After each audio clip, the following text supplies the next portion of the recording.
सूतुवाच, सूत जी कह रहे हैं, यात्रा तो कृतवान् साधुर्मंगलायन पूर्विका ब्राह्मणेभ्यो धनम दत्त्वा तदा तो नगरम जयो।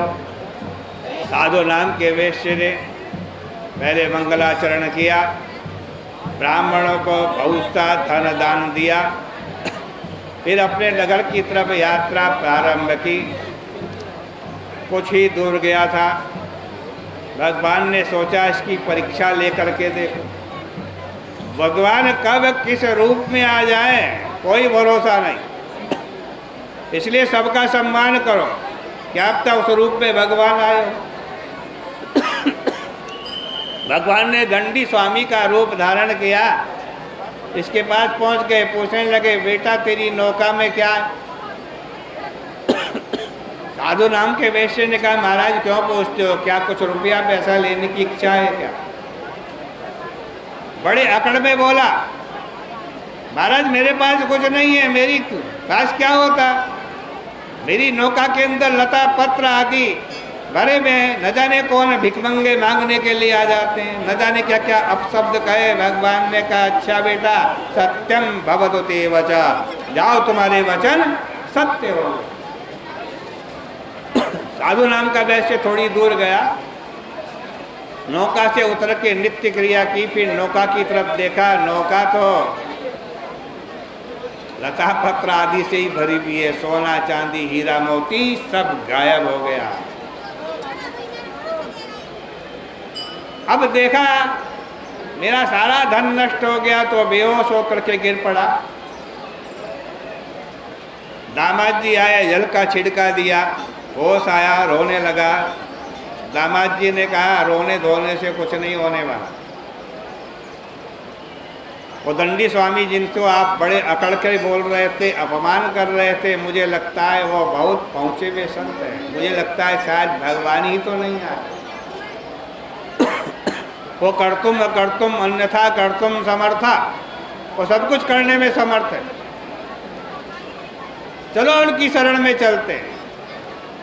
समुद्र के तट पर दंडी स्वामी जहाँ बैठे हुए थे वहाँ पर दोनों गए, हाथ जोड़ करके प्रणाम करने लगे और कहने लगे प्रभु हमारे अपराध को क्षमा कर दो, हमने आपके सामने झूठ बोला। बार बार भगवान को दंडवत प्रणाम करने लगे, रोने लगे। उनको रोता हुआ देखकर भगवान ने कहा रो मत भाई, मेरी बात ध्यान से सुनो, तुम बार बार संकल्प करते हो और फिर मेरा पूजन नहीं करते हो, इसीलिए तुम्हारे को बार बार कष्ट आता है, दुख आता है।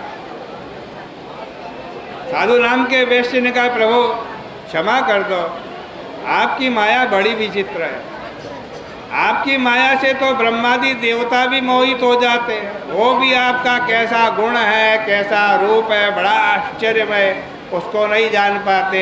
फिर मैं तो साधारण सा व्यक्ति हूँ, मूर्ख हूँ, आपकी माया से मोहित हो जाता। हे भगवान प्रसन्न हो जाइए, मैं अपने वैभव के अनुसार आपका पूजन करूँगा, मेरा धन पहले के समान कर दीजिए, मैं आपकी शरण में आया। इसके भक्ति युक्त वाक्यों को सुनकर भगवान प्रसन्न हो गए और उसको मनोवांछित वरदान देकर के अंतर ध्यान हो गए। साधु नाम के वैश्य ने नौका की तरफ देखा, नौका फिर धन संपत्ति से भरी हुई है पहले के समान, बड़ा प्रसन्न हुआ और कहने लगा भगवान सत्यनारायण की कृपा से मेरी इच्छा पूर्ण हो गई। वहीं पर भगवान की पूजा की, नौका को संजो करके अपनी नगरी की तरफ बढ़ा।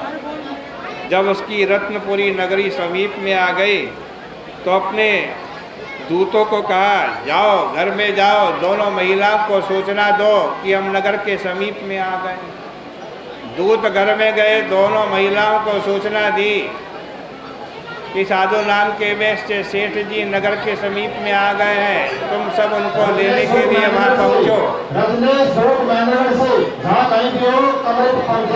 आज दोनों महिलाओं ने भगवान की पूजा की, लेकिन कलावती भगवान का प्रसाद ग्रहण करना भूल गई। भगवान के प्रसाद का अपमान हुआ। भगवान ने नौका सहित कलावती के पति को अंतर ध्यान कर दिया।